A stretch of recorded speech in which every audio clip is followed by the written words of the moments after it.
Kāpēc es esmu viena un nevaru izveidot attiecības? Šāds jautājums ir aktuāls tūkstošiem sieviešu visā plašajā pasaulē. Un sieviete var būt skaista, saimnieciska, gudra, bet ir viena. Viņai var būt daudz pielūdzēju, viņa var būt ļoti populāra un iekārojama, taču ir viena. Viņa var apgūt simtiem mācību un tehniku un zināšanu par to, kādai jābūt sievietei, kā jārunā, kā jāuzvedas, bet joprojām viņa ir viena. Kas notiek?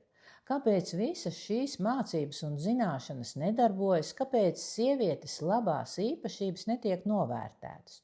Un kāpēc tie vīrieši tālāk par iepazīšanos neiet? Kāds tam visam ir iemesls? Iemesls ir vienkāršs. Karma. Karma, kas nāk no zemapziņas dzīlēm. Katrai sievietei, kurai ir problēmas ar attiecībām, ar attiecību izveidošanu un saglabāšanu, var būt savi atšķirīgi iemesli. Piemēram, bailes no attiecībām, bailes no mīlestības, bailes, ka pametīs, ka sāpēs, ka cietīs, vai arī aizliegums. Aizliegums mīlēt, aizliegums būt laimīgai, priecīgai, aizliegums izveidot vai saglabāt attiecības, vai arī sāpīgā iepriekšējo attiecību pieredze, vai arī dusmas, aizvainojums, naids uz vīriešiem, un tā tālāk un tā tālāk.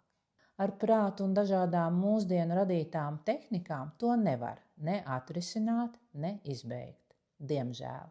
Tas var beigties tikai un vienīgi tad, kad sieviete apgūst pamata mācības, kad sāk strādāt ar sevi, saprot iemeslu, kāpēc notiek tā, kā notiek, kad atstrādā šo iemeslu līdz galam korekti, tad var mainīties viss.